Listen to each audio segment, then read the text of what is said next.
I guarantee you, when I line up and they line up, I want what all other men want. But when the pressure hits, when the opposition hits, when the challenge hits, when the pain creeps in, when the uncertainty creeps in, when the cuts, when the scars, when the bruises come, I just wanted a little bit more than they wanted. And if you ain't got more heart than me, if you ain't been working harder than me, if you ain't sacrificed more than me, I'm gonna destroy you. And I'm not retreating. I'm not running. I don't care what they say on paper. I don't care how many games you won. I don't care if you say we outnumbered. We live by this and we die by this. We don't retreat. Like you don't judge a person by where they stand in times of comfort and convenience. You judge them by where they stand in times of challenge and controversy. Like when you work for something, it gives you a different type of attachment to it. The harder you work, the harder it is to surrender. That's why cats can give up so easy. They ain't got nothing invested. They ain't worked for it. They ain't sacrificed for it. But when a cat worked for something, like when a cat been sacrificed for something, well, you're going to have a cold day in hell before you take it from them because they value it different. When you look at someone and you say that man or that woman has something that I don't have, you're telling yourself a justification as to why you can't do it. You're talking yourself out of it. They didn't have that ability either. They got it from showing up every day and executing, and especially when they don't feel like it. Your friends that you think are your homies right now are going to be the people that are likely going to pull you off course because they are too uncomfortable sticking to their own game, to their own plan, and going on their own journey and not listening to Joe and Steve and Mary from the old neighborhood who are still stuck in that old way of thinking, in that old way of living. Okay, just because they don't want to go make $1 billion or lose 100 pounds or create this awesome, fulfilling existence, just because they don't want to do that doesn't mean there's something wrong with them. It just means that your nature and their nature are not aligned anymore. That doesn't mean you can't be friends with them. But what it does mean is that you're going to have to get real fucking comfortable sticking to your own plan and telling them no when they want to go out on Friday. This is the truth of success. Most people can't succeed because they can't deal with all the old motherfuckers pulling them off the game plan. This is my time. This is my moment. Tomorrow. Ain't no such thing as tomorrow. We only got today. Greatness will cost you something.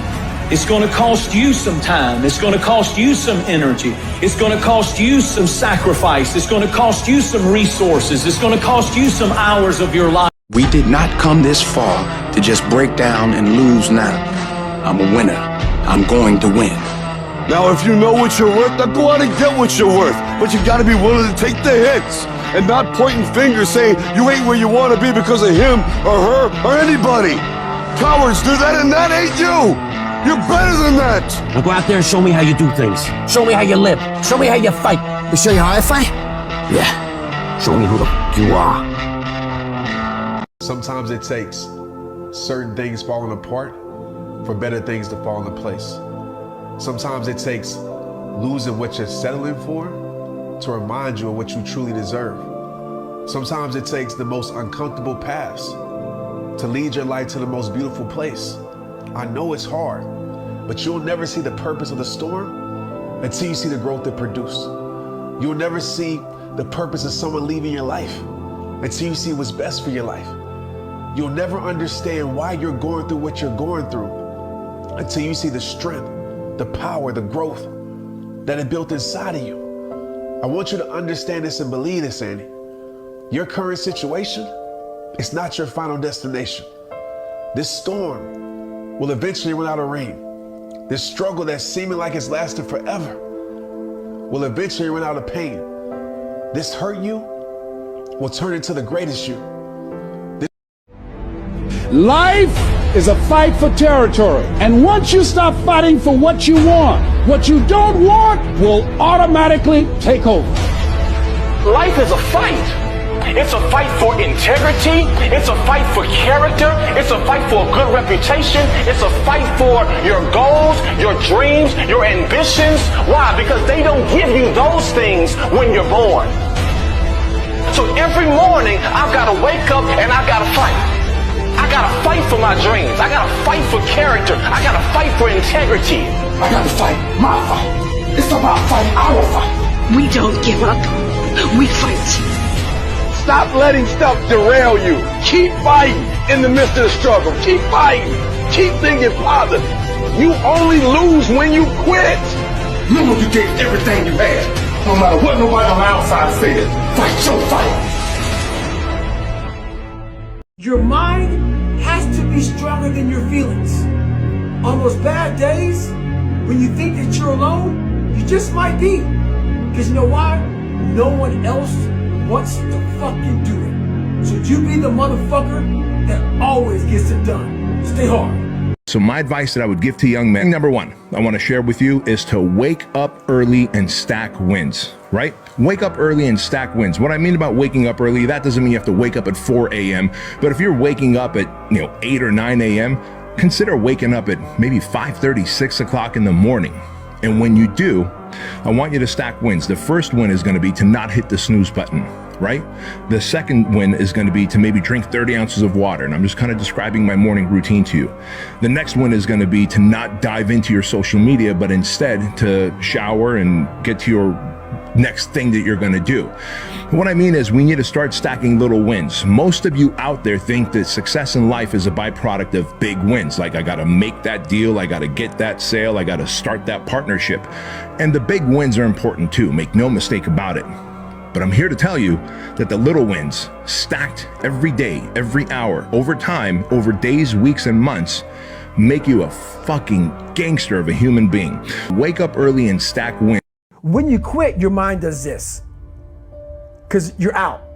Once you say, I'm not going to quit, this is the 40%. When you quit, your mind says, we're done. So it doesn't expand. There's no expansion when you quit. When you say, fuck you, this sucks, I'm drowning, I'm miserable, I'm suffering, I'm broken, but I'm not going anywhere. What happens to your mind is it does this. It says, fuck, he's not leaving. So we gotta expand, we gotta grow, we gotta figure this fucking thing out. So then these compartments in your brain start to they have to work. They have to work. And then you start to engage parts of your mind that you never engaged before. Jim Rohn used to always say, there's two pains in life, the pain of discipline or the pain of regret. He goes, discipline weighs ounces, regret weighs tons. And Yeah, so well said. I've trained myself to do that. Then I meditate. Then I always make an acknowledgement call briefly or leave a voicemail for someone just to spark the day. And then I do the first thing I do is always whatever's the most difficult. Yes. Because then you have momentum for your day. And when you train your brain to do what's difficult first, then emotional fitness just comes naturally. And more importantly, so does achievement, so does your ability to contribute to other people. Because I have 105 companies now, to give you an idea. I manage 13 of them directly, ongoingly.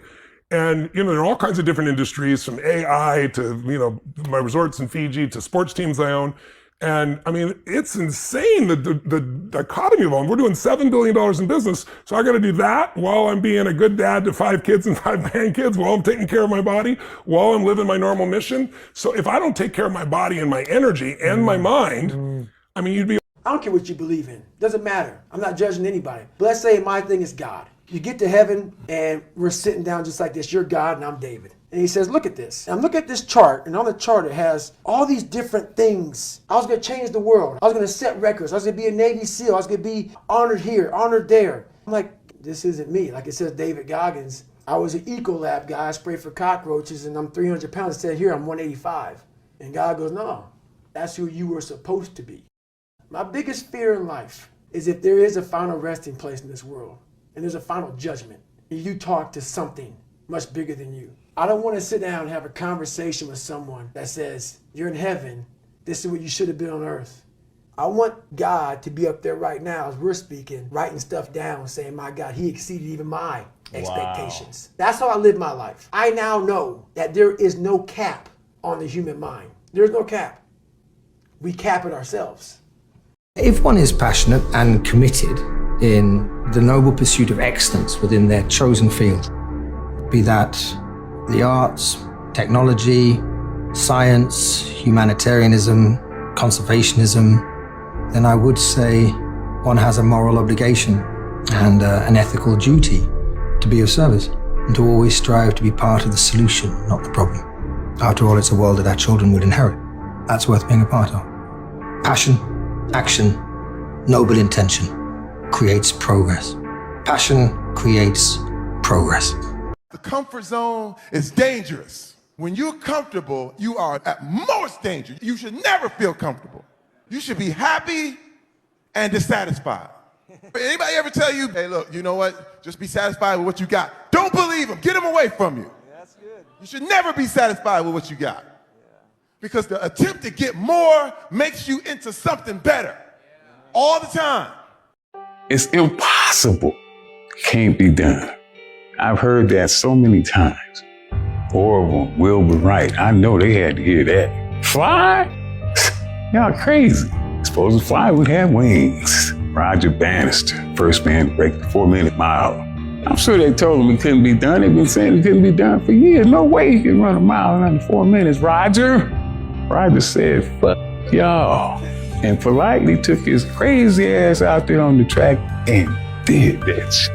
It is impossible until some crazy son of a bitch has the audacity to believe that no matter what the expert or the doctor says, I can still do that shit. Everybody's got a fucking plan so they can hit in the fucking mouth. So when your plan fails, when those bullshit fucking laws get too heavy, when you get knocked the fuck down on the fucking canvas, when everything falls apart in your life and your plan is fucked up, what the fuck are you gonna do? There's only one motherfucking option. Stay fucking hard. Don't ask yourself, why me? Instead, ask yourself, now what am I going to do about it? And then figure it out. And then start moving. It's not going to be a perfect plan, but take action. Action that moves you in a positive direction. Don't get crushed by things going wrong. Ask yourself, what am I going to do? And then go do it. Hard work works. Working really hard is what successful people do. And in this text, tweet, twerk world that you've grown up in, remember, just because you're doing a lot more doesn't mean you're getting a lot more done. Remember that. Just because you're doing a lot more doesn't mean you're getting a lot more done. Don't confuse movement with progress. My mother told me, she said, yeah, because you can run in place all the time and never get anywhere. So continue to strive, continue to have goals, continue to progress. I am particularly proud and happy about the young filmmakers, actors, singers, writers, producers that are coming up behind my generation. In particular, Barry Jenkins. Young people understand this young man made 10, 15, 20 short films before he got the opportunity to make Moonlight. So never give up. Without commitment, you'll never start. But more importantly, without consistency, you'll never finish. It's not easy. If it was easy, there'd be no Kerry Washington. If it was easy, there'd be no Taraji Henson, P. Henson. If it were easy, there'd be no Octavia Spencer. But not only that, if it were easy, there'd be no Viola Davis. If it were easy, there'd be no Michael T. Williamson, no Stephen McKinley Henderson, no Russell Hornsby. If it were easy, there'd be no Denzel Washington. So, keep working, keep striving, never give up, fall down 7 times, get up 8. Ease is a greater threat to progress than hardship.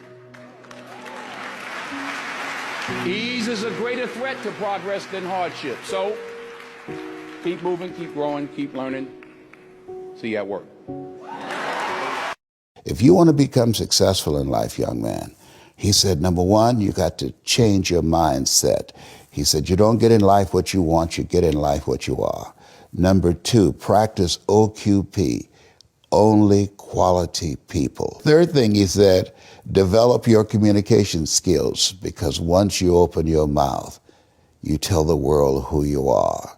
He said those are 3 major things that you want to work on. Let me tell you about a voice. Not this voice, but the one inside. The one that whispers. It tells me what's right and what's not, when to leave and where to go. It's not Shakespeare. It does not speak in memorable lines. My inner voice always gives it to me straight. Tells me who my real friends are. When to say yes, when to say no. Whether the person sitting next to me is the one I'll be spending the rest of my life with. Or not. Sometimes that voice is crystal clear. Go, stay, right, wrong. Sometimes it merely whispers. Don't let it drown in a noisy world, because in the end, no man, woman, or algorithm knows what's right for you. Always trust your inner voice. Everybody has one.